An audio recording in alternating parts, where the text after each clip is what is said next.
Hace 5000 años, en un tiempo en que Grecia y Roma eran solo un sueño, una civilización concibió lo imposible y construyó lo inimaginable. Los egipcios trabajaron a una escala mucho mayor que ningún otro pueblo en milenios.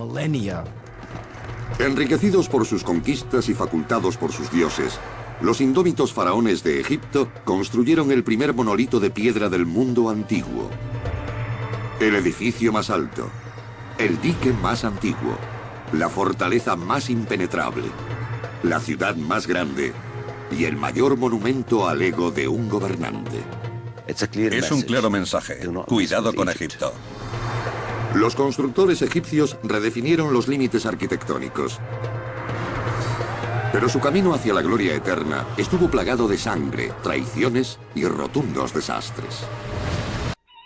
En el antiguo Egipto existió un sistema de escritura conocido como jeroglífico, con dos clases de símbolos, ideogramas y fonogramas. Los ideogramas podían representar una cosa específica o algo relacionado. El dibujo de un sol podía significar sol o día. Por el contrario, los fonogramas, que eran una combinación de consonantes, no tenían relación con las palabras. Gracias al uso de los jeroglíficos en los monumentos públicos, fue que se logró descifrar esta lengua. La escritura ideográfica de los hititas, chinos, egipcios y cretenses solo tiene en común el hecho de ser figurativa.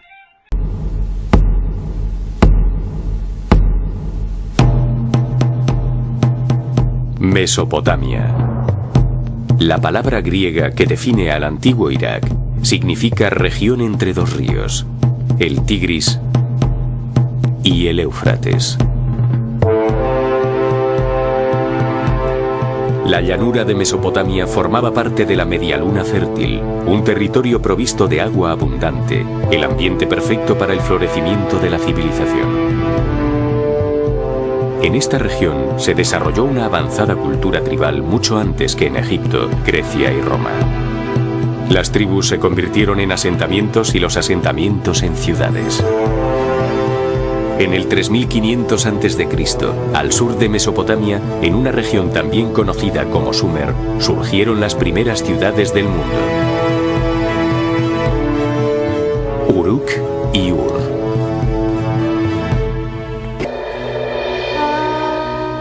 Los primeros sistemas de escritura del mundo se realizaron en Mesopotamia. Aquí surgieron los primeros reyes del mundo. Aquí se inventó la rueda, se inventó el arado, se instauró el Estado como forma de organización de la vida política. La escritura de los pueblos mesopotámicos se realizaba sobre tablillas de barro y era trazada con un punzón en forma de triángulos o cuñas, de ahí que se le conozca como cuneiforme. Esta escritura entre los sumerios era ideográfica, es decir, cada símbolo representaba una idea, pero con el paso del tiempo se hizo silábica. La antigua Grecia, el origen de la civilización occidental. Durante más de 1000 años, este recio y fascinante pueblo fue el responsable de los hitos tecnológicos más avanzados que jamás hubiera contemplado el mundo. Confluyó toda una nueva generación de pensadores que tenían una motivación para construir, para tratar de entender la naturaleza y para crear nuevas tecnologías. Obras de ingeniería tan asombrosas que los antiguos creían que habían sido construidas por los dioses. Una de las cosas que más nos debería sorprender es cómo se las ingeniaron para levantar piedras de dimensiones tan gigantescas. Estas maravillas de la tecnología fueron impulsadas por líderes cuya ansia por la grandeza congregó a un pueblo y lo elevó a la categoría de imperio. Pero este estallido de cultura y creatividad sería una víctima más de las cruentas batallas que enfrentarían a hermano contra hermano.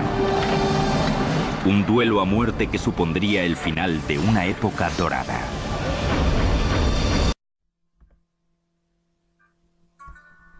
la educación en la antigua Grecia.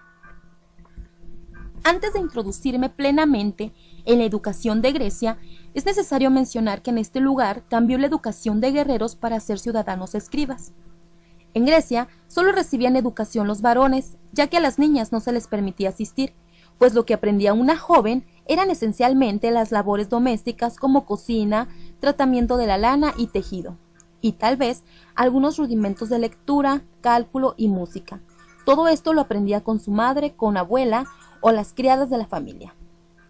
En Atenas, la asistencia a clases no era obligatoria. El padre de familia gozaba de total libertad para educar a sus hijos. Hasta que el niño iba a la escuela, eran la madre y la nodriza quienes se ocupaban de él y les proporcionaban las primeras enseñanzas, que consistían en historias tradicionales, mitología y leyendas nacionales. A los 7 años comenzaba su paideia, o formación cultural, pasando a la escuela y llevando las asignaturas de educación física, donde se les preparaba para pruebas atléticas con un reglamento que incluía velocidad, lanzamiento de disco y de jabalina, salto de longitud, lucha y boxeo. También se incluía la educación musical, que formaba parte de un elemento espiritual, intelectual y artístico. Era educación más artística que científica, donde se utilizaba la lira, la danza y el canto. Otra asignatura fue la educación por medio de la poesía, donde debían aprenderse repertorios de poesías líricas, pues la poesía forma la base de las demás manifestaciones artísticas. Por último, la educación literaria, donde se le daba auge al uso general de la escritura. Acompañado por el pedagogo, quien era el encargado de llevarlo a todas partes y de enseñarle buena educación, recurriendo si era necesario a los castigos corporales, lo llevaba a la casa del maestro. El niño empezaba por aprender a leer y luego a escribir. Aprendía a leer en voz alta y luego seguía haciéndolo igual, pues daba la impresión de que no se practicaba la lectura en silencio. En cuanto sabía leer y escribir con facilidad, tenía que aprender versos de memoria y luego fragmentos cada vez más extensos de los poetas. El primero era el más grande de todos, Homero.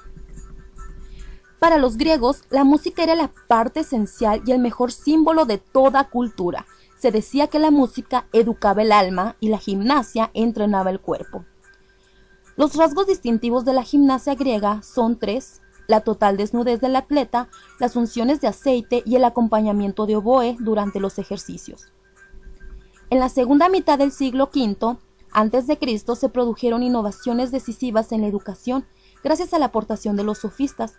Con el desarrollo de la democracia, todos ellos querían dedicarse a la política y necesitaban ejercitar el arte de la persuasión y la oratoria. Los sofistas asumieron entonces el papel de educadores. Enseñaban todo lo que entonces se podía saber y que no se enseñaba en la escuela, como geometría, física, astronomía, medicina, artes y técnicas, y sobre todo, retórica y filosofía. Ambición, conquista, lujuria, asesinato y el poder de una tecnología incomparable. Estas fueron las bases de la fundación del Imperio Romano. Les movía una especie de ego cultural colectivo. Los colosales proyectos de construcción de Roma, coliseos, palacios, calzadas y acueductos extendidos por 3 continentes, fueron vehículo del poder y las promesas de la civilización más avanzada del mundo. Estas estructuras se convirtieron en símbolos de esa idea que era Roma. Pero aunque los romanos dominaran el paisaje con sus enormes proezas arquitectónicas, a la larga se verían impotentes para evitar su propia autodestrucción.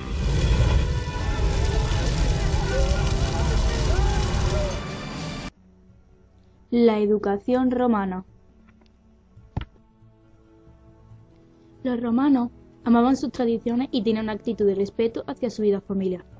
Esta actitud hizo posible la elaboración de un sistema educativo individualizado, basado en la formación cultural y física, para que sus hijos pudiesen triunfar en la vida. A lo largo del tiempo, estas tradiciones familiares se fueron perdiendo con la llegada de los términos patria potestad y pater familias, que era el que obtenía todos los derechos. Con todo esto, las relaciones entre padre e hijo eran más estrechas y la mujer consiguió un papel más importante en la sociedad. Las formas de educación en Roma variaron según los periodos de su historia. En general, le dieron más importancia a las leyes, su actitud era realista y fueron más prácticos a la hora de actuar. En la época heroica no había escuela, de la enseñanza se encargaban los padres y finalmente ingresaban en el ejército. Más tarde se utilizaban a los maestros privados para recibir una educación, pero solo tenían acceso los que tenían poder económico. Finalmente se crean las escuelas. Se pueden distinguir 3 niveles de enseñanza en la educación en Roma. Primero, la enseñanza elemental, que comprendía las edades de 7 a 12 años. El niño acudía con el paedagogus, el responsable de llevarlo y traerlo. Las niñas permanecían con la madre, haciendo tareas domésticas. La enseñanza se centraba sobre todo en la escritura y la lectura, y a través del método de la memorización. En cuanto a la lectura, primero empleaban a trabajar con palabras, luego con frases breves, que les iba proporcionando una formación moral y finalmente con textos más extensos. Para la escritura utilizaban unas tablas de arcilla y realizaban su trabajo o bien con la ayuda del maestro o siguiendo el surco de las letras grabadas en la arcilla. Con respecto al cálculo, utilizaban los dedos y las piedras para aprenderse el vocabulario numeral. El papel del maestro, el llamado magister ludi, maestro de escuela, era una persona despreciada. Su trabajo no estaba muy valorado y no tenía un buen salario, lo cual tenía que recurrir a la realización de otros trabajos. Pero más tarde la situación cambió. Los maestros se ayudaron entre sí y recurrieron a un asistente. La propia escuela era un edificio alquilado, ubicado en los pórticos del foro, y las aulas no estaban preparadas para los alumnos. Tenían una silla y no tenían dónde apoyarse para escribir. En cambio, el maestro poseía de una silla mucho más cómoda. La segunda es la enseñanza media, que comprende las edades de 12 a 16 años. En la enseñanza, el programa consistía en la gramática y en comentar textos de autores griegos y latinos. La gramática se encargaba del análisis de las oraciones, hasta llegar a la sintaxis, y para comentar textos se debía hacer una lectura profunda y por último el juicio crítico sobre él. Acaban dominando perfectamente el latín y el griego. Respecto al maestro, la tarea del grammaticus consistía en instruir a los niños a leer textos con habilidad, que eran corregidos de antemano por él, y a comentar textos de autores muy importantes, como Homero, Cicerón o Virgilio. El sueldo era un poco mejor pagado que el maestro de la escuela elemental, pero aún así no era el que se merecía. La escuela sí era un edificio que se asemeja al de la escuela elemental, aunque en este se podía encontrar un poco de decoración. Por último nos encontramos con la enseñanza superior. Esta enseñanza destacó la oratoria y la retórica. Los alumnos trabajaban ejercicios escritos y orales. Estos ejercicios consistían en comparar personajes históricos con sus obras o decretos. El maestro retor era especialista en el arte de la oración y la palabra fluida. Por lo tanto, enseñaba a los alumnos los secretos del buen hablar para que pudieran triunfar en la vida. Los maestros podían ser tanto libertos como exfuncionarios. La escuela en sí seguía siendo un local en los pórticos del foro, aunque a veces el Estado prestaba alguna de sus salas. La educación en la Edad Media estuvo influenciada por el cristianismo. Gracias a esta surgen las universidades, siendo estas las más importantes en la Edad Media, ya que nace como organización para defender los intereses y la libertad de pensamiento. Los primeros profesores fueron religiosos o monjes, ya que los fundadores de estas universidades fueron diferentes papas. En las universidades se enseñaban diferentes cursos como lo es el latín, las matemáticas, el derecho y la medicina. Las universidades no solamente se enfocaban en la enseñanza, sino también en la investigación. En la Edad Media, la autorización para abrir una escuela giraba en torno a la filosofía de la fe cristiana, denominada la escolástica. La escolástica en la Edad Media no pretendía revelar la verdad, sino que tenía como objetivo principal la conciliación entre la razón y la fe. Creación de las escuelas. Escuelas monacales. Estas están ubicadas en monasterios y los preparaban para la vida religiosa. El centro de esta escuela era la expansión científica. Las escuelas palatinas. En las escuelas palatinas se enseñaba por clases. Los alumnos no necesariamente seguían la vida sacerdotal. Las clases más importantes que se dictaban en esta escuela era la lógica, la dialéctica, la retórica y la gramática. Escuelas catedrálicas. Estas impartían la instrucción media y superior y extendían los diplomas de estudios.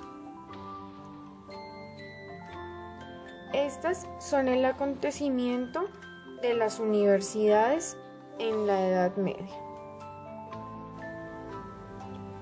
Para la educación en la Edad Media, lo más importante fue la influencia de la fe cristiana, la escolástica, la conciliación entre la fe y la razón, la creación de universidades y asimismo la creación de las escuelas palatinas, escuelas monacales y catedrálicas.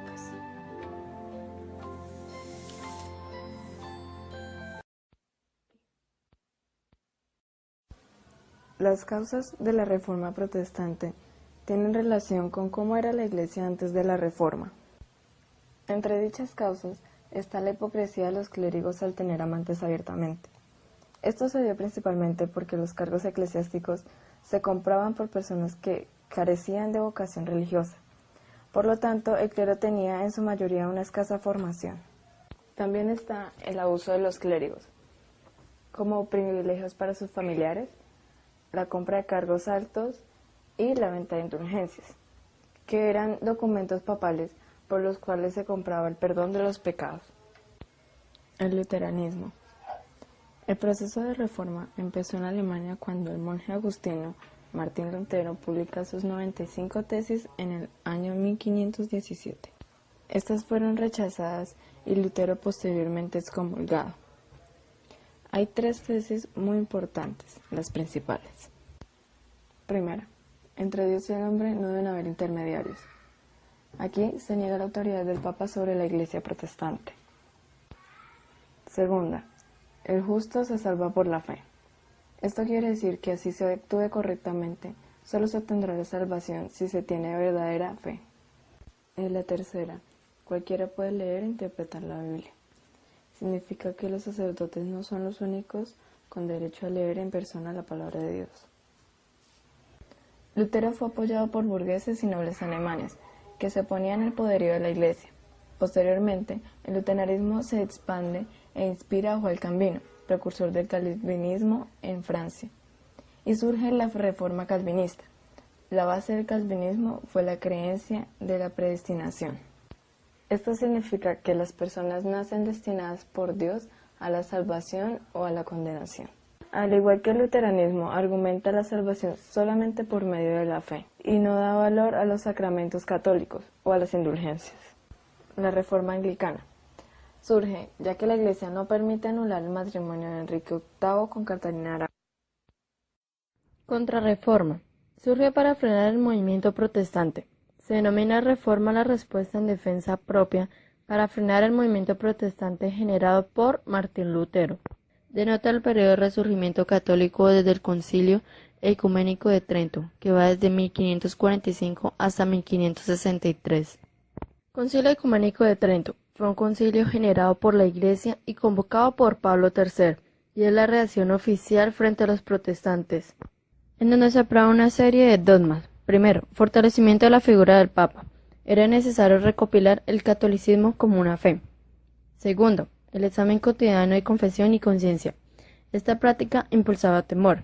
Tercero, reafirmación de los 7 sacramentos. Otros dogmas como la Inquisición y la creación de los libros prohibidos. En 1650, el catolicismo era nuevamente una religión. Contrarreforma católica. Debido a la Reforma Occidental, el mundo se divide en cristianos católicos y cristianos protestantes. Esto se debe a que no están alineados con el catolicismo. Se centró en 4 aspectos. Primero, reforzar y tomar poder en su doctrina. Segundo, reestructuración eclesiástica dando origen a los seminarios. Tercero, reforma de órdenes religiosas. Y cuarto, vigilancia de los movimientos espirituales. Compañía de Jesús, fundada por Ignacio de Loyola en 1540. Está ligada al Papa por un vínculo especial de amor y servicio. Su función, predicar la palabra de Dios y así lograr la expansión. Su finalidad, la salvación y perfección de los prójimos, la ayuda al prójimo y el servicio para lograr la salvación de su alma.